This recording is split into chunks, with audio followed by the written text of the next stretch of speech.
Thank you for tuning in to All Things Real Estate. Once again, here are your hosts, Brad Avergon and Gary Kelly. Welcome back to All Things Real Estate. I'm Gary Kelly, joined by the ever debonair Brad Avergon. Yes, that's me. Go ahead, Brad. I knew you were going to say something. I was ready to jump in. Yes, hi everyone. I'm Brad Avergon with Fairway Independent Mortgage. Still independent, Brad? Still independent after all these years. Wow, that's pretty good. Anyway, I tease Brad about that. Fairway's a good company. So, Brad, if you were working with a buyer right now, and I know you do in your business, what are you telling them? I'm telling them right now, because obviously there's people are concerned a little bit about interest rates. They're concerned about inventory, and the message I'm giving them is pretty clear. It's get in the game. Get in the game. I am working with a client right now who is they've got the income, they've got a strong employment history, but they're still a little on the nervous side. And one of the things that I was able to do was to send them some impartial information, meaning I didn't create it. I sent them a link to a graph on real estate values going back to 1975. And so they can see it. And it includes the dip in 2008 and when we came out of it. But I think that gives, and these people are first-time home buyers, I think it gives them some perspective. I was also able to send them a link to current rents because in some cases they've been renting for a while and they're saying, well, rent is cheaper, and it is in some cases. It's less expensive than purchasing. And so while that's true, it's important to get a broader perspective and say, well, what have rents done over the course of time?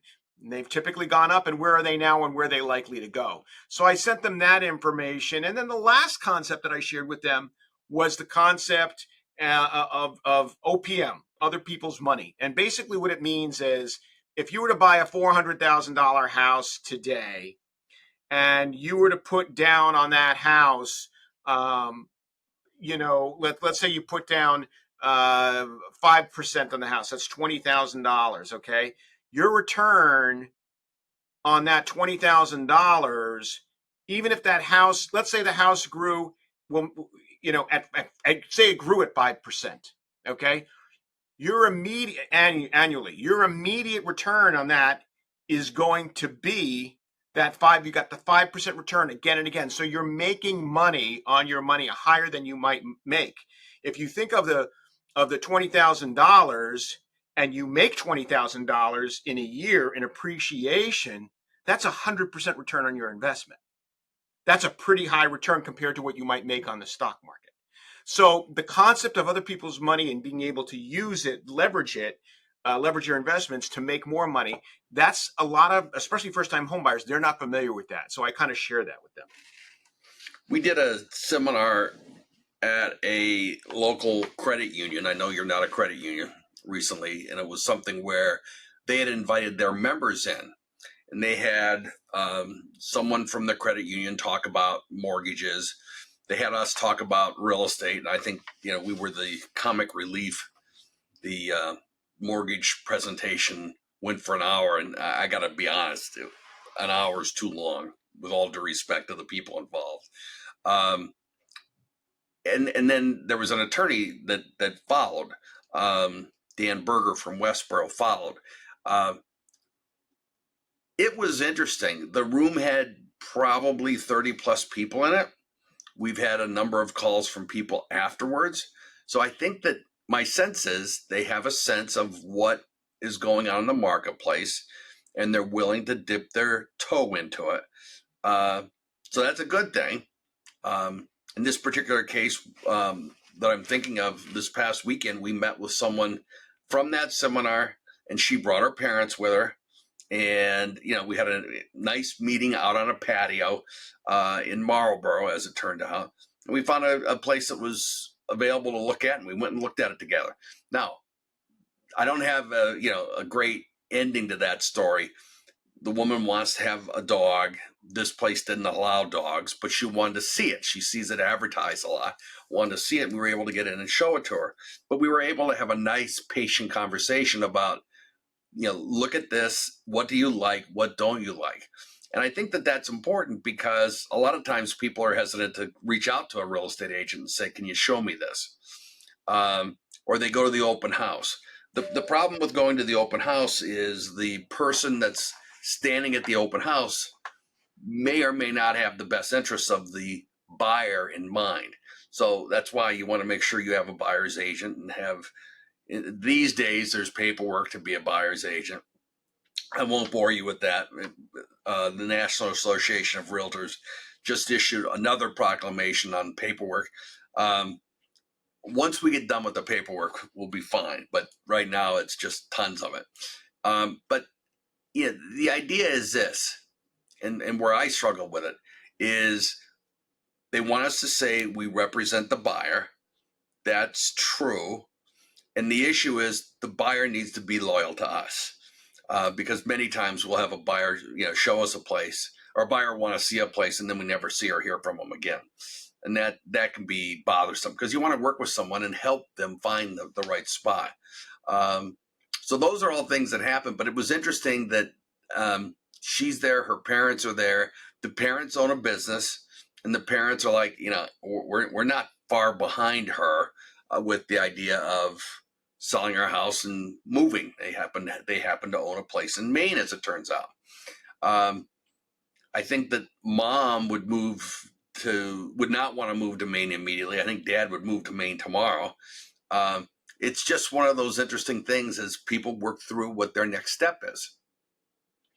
Yeah, I think it's important, and it's great that they got a chance to meet you and Sue, and to get those conversations happening because there's a saying or a term called analysis paralysis where people just they start to think about something and they start to analyze it and it becomes overwhelming and then they do nothing, versus working with someone like you and Sue.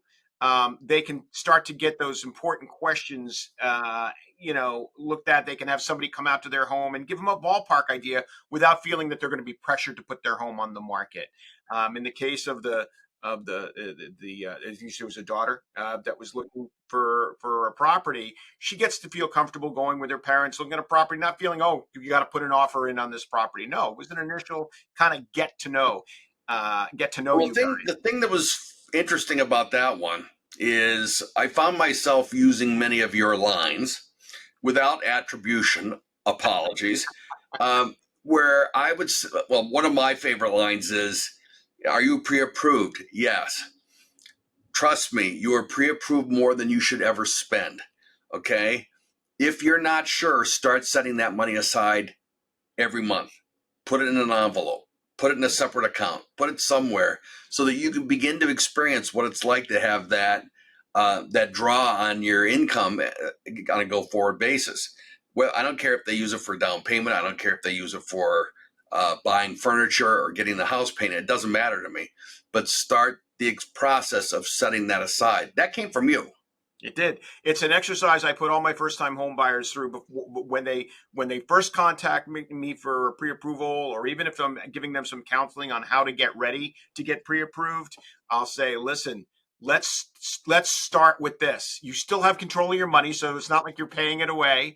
But I want you to start writing a check and putting this, we're segmenting this money every single month as if you're paying a mortgage. Because if it's too much for you, let's adjust it now before you get into trouble. But if it's fine and you feel comfortable, you're going to feel comfortable to move forward when that time comes without a lot of that anxiety of going into a mortgage payment. I think it scares people. It really does. I mean, they're all excited to look at the house, and they're also excited to sign the paperwork. And it's always interesting. Some people want to read every word, and some people are just, give me the electronic signature. I'll just sign it. When it comes to signing the mortgage, I remember the first time I sat down to sign a mortgage, and I was going to read every word, and I wanted to propose changes. And the attorney laughed at me, and he says, yeah, it's standard form. We're not going to change anything. If you have a concern, let's talk it through. Which was kind of him because I had my pen out. I was ready to make changes. It's not the way it works. No, it's not. And I think the biggest, it's really funny when and I obviously, I deal with a fair amount of home buyers, especially first time home buyers, where I think it's fear of commitment. I don't know if it goes back into relationships, whatever, but it's fear of commitment because people will pay for rent year after year after year. And oftentimes that rent keeps going up. But because you're not committed, right? You're not committed. I'm only committed for a year. I'm not committed for a lifetime. I'm not committed to hundreds of thousands of dollars. I'm committed to a monthly payment of X. And if I bail out of it, I'm committed to maybe 2 months of payments. So because it's that not having to make a commitment, they feel comfortable in it. So they'll keep paying their landlord's mortgage year in and year out while the landlord gets appreciation and lowers their debt. And they feel okay with that. But making a commitment, when you sign that paperwork, when you look at that amount of money that you're borrowing and what it may cost you over 30 years, it becomes overwhelming. And sometimes that fear to be able to make that jump stops them from doing what's in their own best interest. But it's interesting. But usually that's where coaching from someone like yourself and me and helping them kind of get comfortable with that, I think makes a big difference. Well, the other thing we say is right now, interest rates are beginning to creep back up again. Don't know how high they're going to go. The thought is they won't stay up forever, and there's an opportunity that they may come down. What I say to people is they're not going to come down to the COVID times where you're talking, 2.75%. My line, and again, I think I got this one from you, is that the banks can't make money at that. So it's got to be more than that. But, you what's the line? You buy you marry the house, you date the rate. You date the rate, marry the house. So here's what, and it's very funny that you bring up interest rates. Interest rate is nothing more than a number, Gary. That's all it is. It's a number. What's really more important, and I stress this to the clients, is what is that monthly payment going to feel like compared to what you make right now on a monthly basis? What you take home, what you spend in other debt obligations, what it's going to feel like. Because those interest rates, I agree with you. I think interest rates will fall over time. They'll come back to a more normal range. My guess is in the mid fives. But until then, can you afford to make this monthly payment comfortably? Or are you going to be in trouble? Because if you're going to be in trouble, that's not a good situation, right? We got to back away. We got to rethink this. Or maybe they need to save more money up so make a stronger down payment. But can you afford the monthly payment? Don't worry so much. The other thing I say about renting is you're paying the other person's mortgage and the other person's reserves and the other person's piece of maintenance and all that stuff. So it's not like it's this great deal. But at the same time, it's tough out there to find a house. The Boston area, they announced recently that the median price of a home in Boston is over $900,000. And I can't conceive of that. When I bought my first house, it was substantially less than that. It was a fraction of that. So I think that it is hard. What that ends up doing is people are, being asked to go out to Western Mass, Northern Mass, that kind of stuff. But there are houses. Brad, one last time, if they need to reach you, how would they do so? Best way to reach me, Gary, is via my cell phone, which is 978-375-5531, or they can email me at brad@bradavergon.com. And Gary, how do they reach you? I'm at 508-733-6005 or Gary at Move with Gary. Well, Brad, thank you very much. I appreciate your participation, and we look forward to chatting again next month. Absolutely, Gary. Look forward to it. Be well, everyone. Once again, thank you for watching All Things Real Estate. If you have any questions, feel free to reach out to Brad or Gary.